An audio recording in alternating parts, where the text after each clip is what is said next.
Morning with Farah. Welcome back ATV morning with Farah में खुश आमदीद। आज हम मिल रहे हैं डॉक्टर अफशीन बिलाल से, जो कि डर्मेटोलॉजिस्ट हैं और बहुत सारे ऐसे इश्यूज़ जो हमें लगता है ना कि कुछ अचानक से जादू हो जाता है, तो हमें बताएंगी कि वो जादू की छड़ी कौन सी है जिससे सब लोग खूबसूरत हो सकते हैं।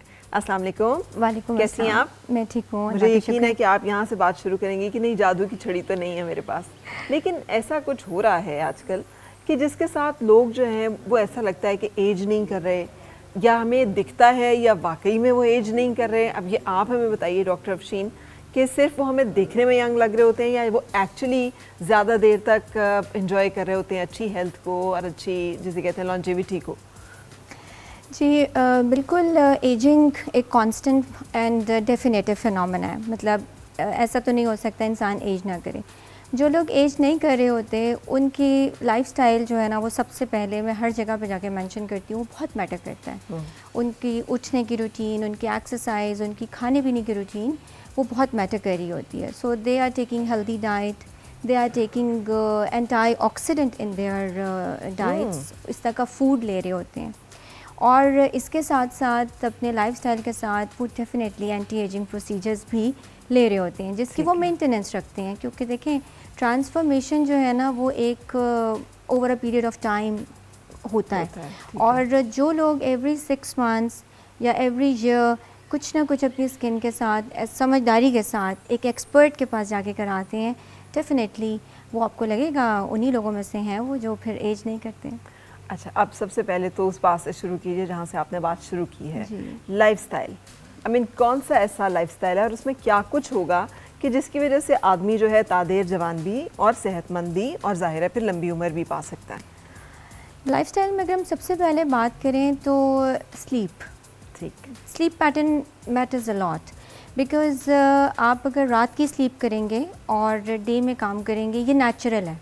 जहाँ पर भी आप अगेंस्ट द नेचर जाएंगे वहाँ प्रॉब्लम अराइज होने लग जाएंगे। और इसकी एक साइंटिफिक रीज़न भी है। Because there are certain hormones, neurotransmitters which have anti-age and positive effect on health, वो स्लीप में रिलीज़ होते हैं।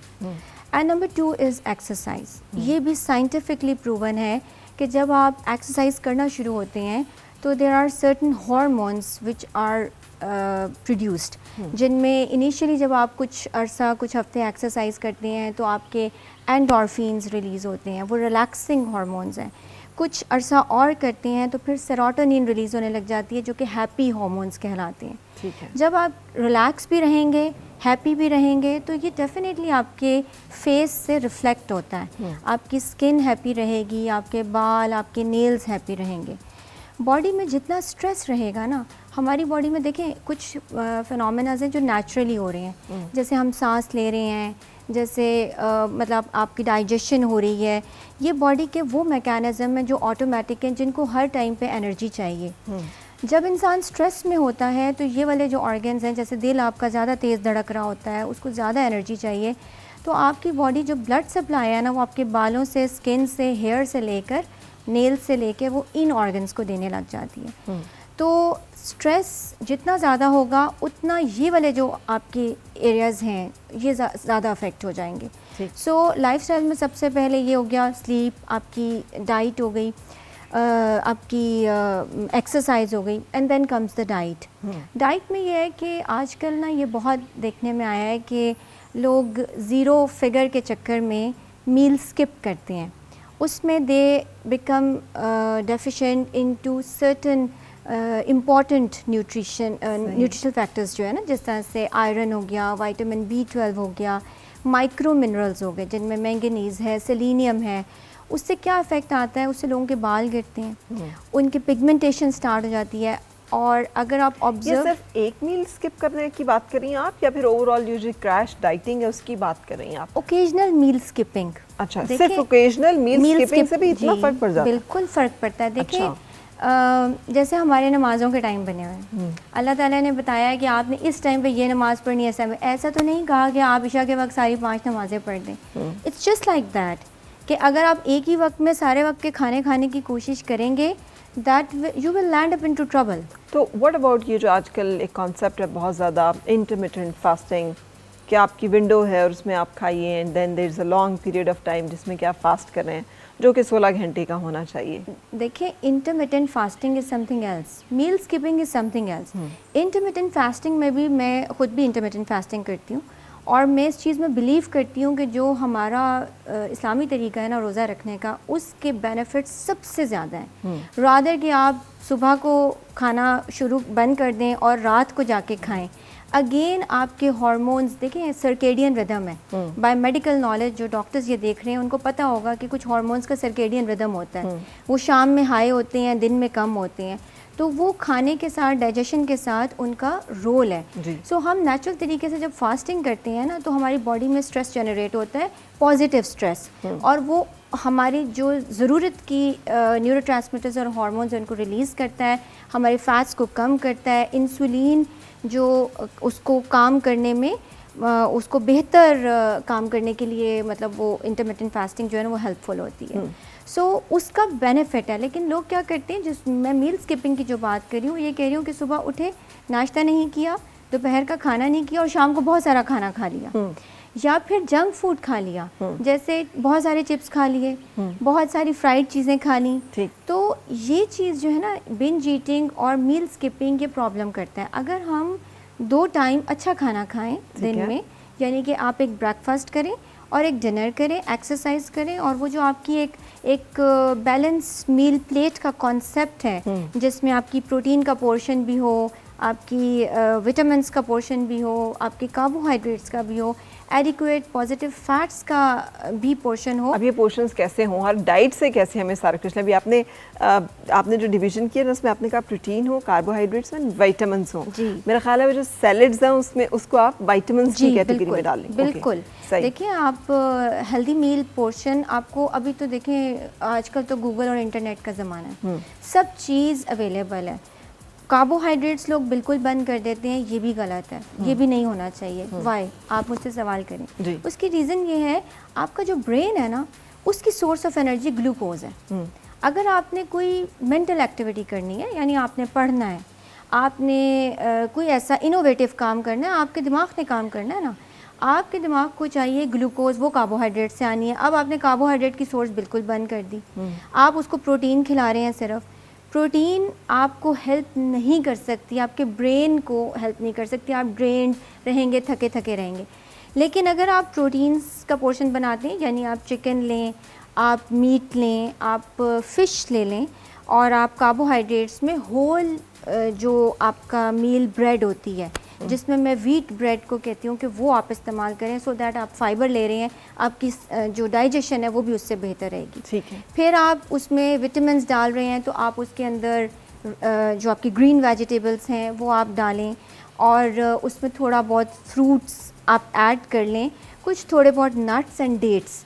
ये ना सब लोगों को रोज़ खानी चाहिए, not excess, but like everyone should take every meal, यानी सुबह में भी और रात में भी? No, not every meal, but like उसको डिवाइड कर लें ना, 2 मील्स में डिवाइड कर लें। ठीक है। अच्छा, अब मुझे ये बताइए कि सिर्फ ये खाने से और ये जो रूटीन है इसको फॉलो करने से we can look as beautiful as you are? I think so, yes. I think so, yes. कहीं से शुरुआत तो करनी पड़ेगी ना। Thank you very much for the compliment, I am really happy, you made my day. But actually ऐसा है कि ये काम मैं हमेशा से कर रही हूँ। सही। I am an early riser. मैं ज़ाहिर है मैंने सर्विस भी इस तरह की है। I am an early riser, I do exercise, and आप जो एक्सरसाइज करने वाले लोग हैं और जो ये प्रोग्राम देख रहे हैं, वो ये चीज़ को ज़रूर समझेंगे कि एक्सरसाइज भी एडिक्शन है। आप ना करना शुरू हो, आपको लगेगा कि कुछ समथिंग इज़ मिसिंग। आपकी बॉडी जो है वो टेम हो जाती है एक्सरसाइज के साथ, वो टोनिंग होती है, और बहुत बहुत पॉजिटिव उसके इफ़ेक्ट्स आते हैं। बाकी देखिए, एक सर्टेन एज के बाद ना प्रोसीजर्स लाजमी हैं। अच्छा, आप प्रोसीजर्स के बारे में हमें बताइए कि वो कौन से प्रोसीजर्स हैं जो लाजमी हैं और जिनके बारे में सोच लेना चाहिए अगर हम चाहते हैं कि हम भी एक पिक्चर परफेक्ट जो है हमारी लुक हो और पर्सनालिटी हो। जी देखिए, ये ना एज पे डिपेंड करता है। लाइक जो लोग 20s लेट 20s में हैं, अर्ली 30s में हैं, उनकी जो स्किन केयर रूटीन है उसमें रेटिनॉल ऐड हो जाना चाहिए। एक अच्छा हाइलुरोनिक एसिड का moisturiser, retinol, lots of fluid intake with lifestyle, ये ऐड हो जाना चाहिए। और स्किन रिजुविनेशन के जो मिनिमल प्रोसीजर्स हैं लाइक वो ऐड हो जाने चाहिए एवरी मंथ या वंस इन एवरी 3 मंथ्स वो लें। अब स्किन रिजुविनेशन के देयर आर मैनी प्रोसीजर्स, उसमें लेजर्स भी हैं, उसमें high intensity focused ultrasound devices भी हैं, उनमें रेडियो फ्रिक्वेंसी डिवाइसेस भी हैं, उनमें कोलेजन स्टिमुलेटिंग इंजेक्टेबल प्रोसीजर्स भी हैं। ठीक है। तो वो अपनी स्किन टाइप के हिसाब से या उनका स्ट्रेस लोड या उनका वर्क लोड कैसा है उसके अकॉर्डिंगली वो उसमें कुछ सिलेक्ट कर सकते हैं। और जब वो स्टार्ट करेंगे ना दे विल स्टार्ट नोटिसिंग कि शायद उनको फर्स्ट ईयर में एफर्ट ज़्यादा करनी पड़ी है। Once the 1 year is past उसके बाद सब्सिक्वेंटली शायद उनको इतनी ज़रूरत ही ना पड़े। ठीक है। मतलब 1 इन 6 मंथ ज़रूरत पड़े। इस तरह से जो लोग 30 और 50 के ब्रैकेट्स में हैं, अब ये अगर बहुत बड़ा ब्रैकेट आपने कर दिया 30 to 50। लोग इसी तरह से प्रोसीजर जो है ना वो समझते हैं कि एजिंग नेचुरल फिनोमेना है, अभी हमें थ्रेड लिफ्ट की ज़रूरत ही नहीं है, अभी हमें हाइफू की ज़रूरत ही नहीं है, तो वो ये वाला गुजार देती हैं टाइम। ठीक है। सो जो लोग इस टाइम में हैं अगेन वो अपने वर्कलोड अपने स्ट्रेस लेवल्स के हिसाब से जो उनकी स्किन लूज़ है एक एक्सपर्ट से मीटिंग करके और अपना प्लान ले सकते हैं। जो लोग एंटी एज प्रोसीजर्स 50 के बाद सीख करते हैं they need a detailed consultation, right, because now that is the time कि जिसमें बोन की रिजॉर्प्शन भी हो चुकी होती है ना, आपकी बोन्स भी गई, आपके फैट्स भी गए, आपकी स्किन में कोलेजन भी गया। अब उनको एक डिसेंट लिफ्ट दिया जा सकता है लेकिन उनकी काउंसलिंग बहुत ज़रूरी है। उनको बताना पड़ता है कि आप को कुछ procedure over a period of time कराने पड़ेंगे और उसके बाद you will look young and good in your age group. That is very important जी। ठीक है, that is very important. And I believe personally मेरा ये ख्याल है कि RF micro needling that is the single procedure जो एक डिसेंट लुक देता है इस एज ब्रैकेट के लोगों को, उनको थोड़ा कॉन्फिडेंस उनका बिल्डअप करता है। रादर कि देखें लोग ना घबराते बहुत हैं। अब आपको आजकल पता है कि everyone is doing aesthetics, everyone.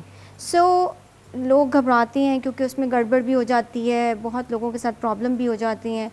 सो अगर आपने लाइक थोड़ा सा कॉन्फिडेंस गेन करना है तो RF माइक्रो नीडलिंग आप आंखें बंद करके करा सकते हैं। ठीक है। It can never go wrong. Yes, most of the time. ठीक है। Yes, but it can also go wrong if you don't go to expert. अच्छा।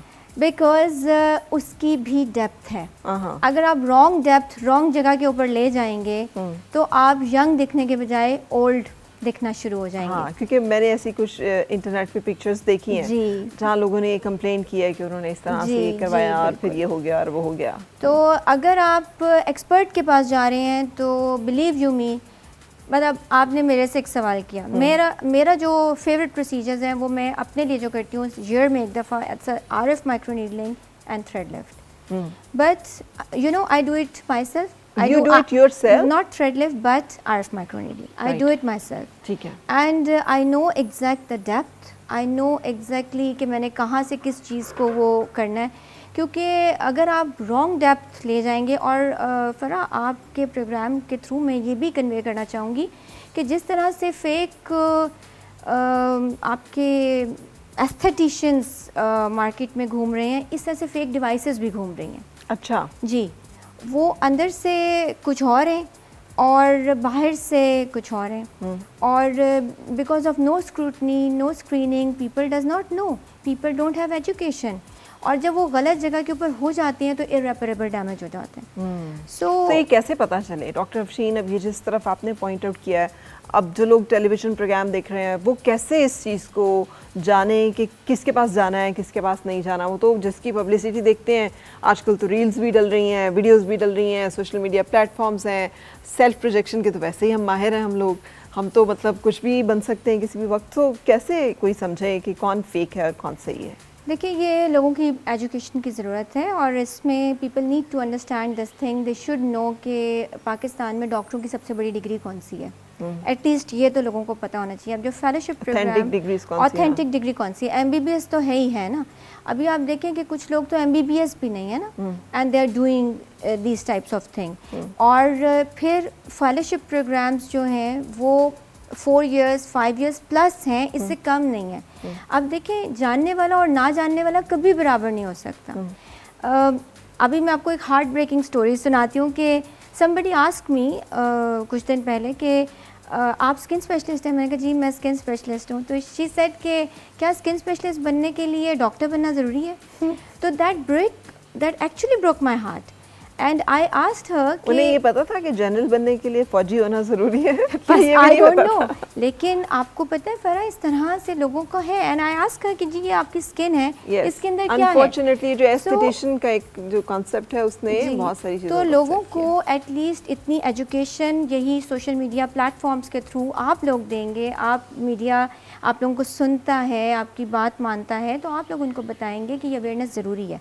और उनके अपने लिए ये चीज़ बेहतर है कि वो अपने लिए राइट जो एक्सपर्ट है, राइट डॉक्टर है, वो सिलेक्ट करे। और right procedure and counselling is very important. बिल्कुल सही। जो चीज़ें आपने आज डिस्कस की, आई एम श्योर कि ये आपको छोटी सी बात लग रही होगी, लेकिन बहुत इंपॉर्टेंट बातें हैं जो कि यहाँ पे डॉक्टर अफशीन ने डिस्कस की हैं।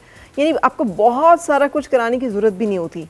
समटाइम्स वन गुड ट्रीटमेंट और a combination of 1 and 2 good treatments in good hands, safe hands, बहुत काफ़ी होता है कि वो आपको एक लिफ्ट दे दे, एक चेंज दे दे, और बाकी आप you go with the natural जो भी आपका एक फ्लो है। बिल्कुल।